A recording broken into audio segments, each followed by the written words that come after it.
Welcome to Ross Fly Box. Today we're going to tie a little blue-winged olive pattern called a little dead olive. It's tied similar to what you would tie as a spinner. However, it wasn't tied in this fashion to be a spinner. It was tied for the spring. If you've ever witnessed a midwinter or an early spring olive hatch, they can be heavy at times. And the weather is not nice to these hatches.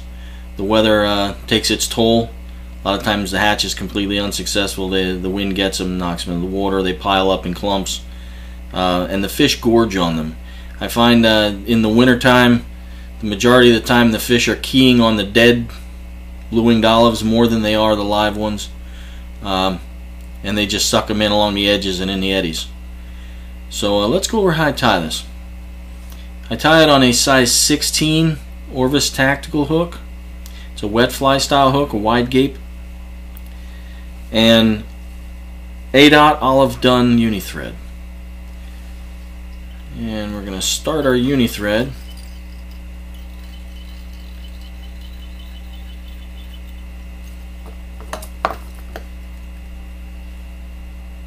And trim off our butt. And we're going to wrap our thread back. This is our body. Your body is tying thread. And you're going to take it into the curve of this hook to a point where if you stop and you pull your thread at a 45-degree angle, it's basically going to sit right on the point of the hook.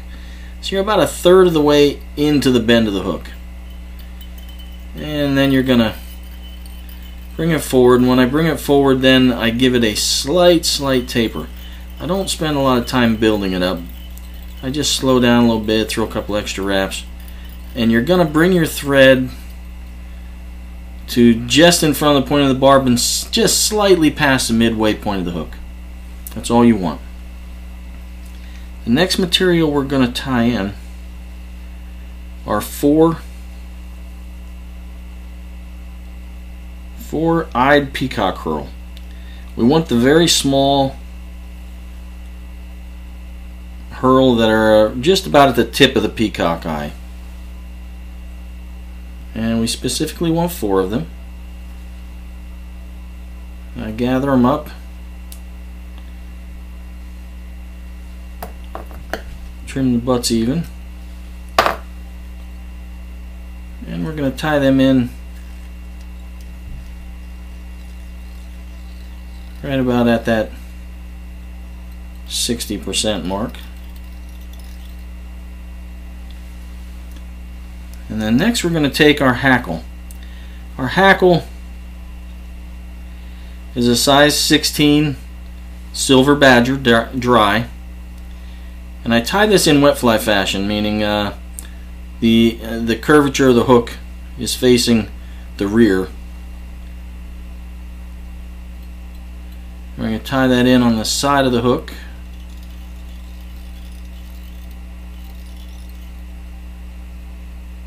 Move it forward a little bit too far.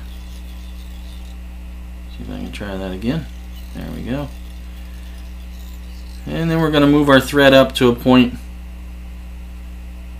approximately an eye length from the eye. Next we're going to take our hackle, and with the nearest, you'll be able to see which one lines up the best, but you're going to grab the nearest peacock herl and grab it with that hackle, and you're going to make 2 full turns with your hackle.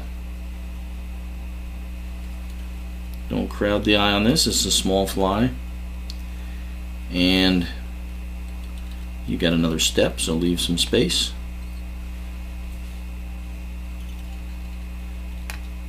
This pattern I have actually used this pattern in a pinch on tricos. I've used them on midges that are similar color. I tie this without a tail on purpose because I've really never seen any fish notice. And the next thing you're going to do is you're going to take those remaining 3 peacock herl, you're going to pull them tight and over the top of that hackle. keeping them on top. Give a couple turns behind, and I like to lift it. Give a couple turns up front, and then bring it back again. That tends to keep that peacock curl away on a small fly like this, away from the eye of the hook. And if you got any captured fibers, trim them off now and build your head. It's not a difficult pattern.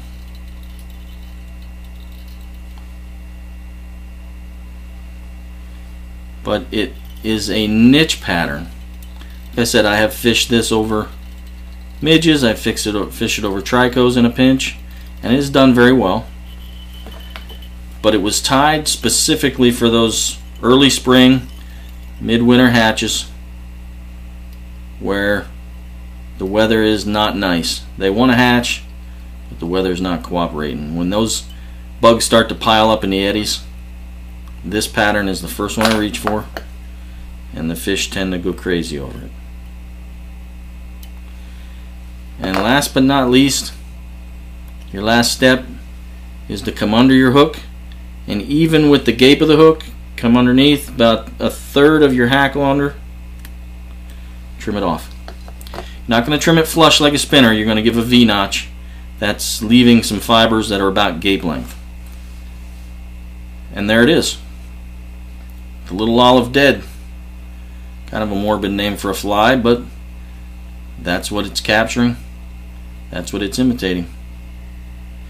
I keep it in my box. I've had it in my box for a number of years. It's one of my favorite wintertime little olive patterns. Hope it adds to your box as well. Good luck. See you in the water.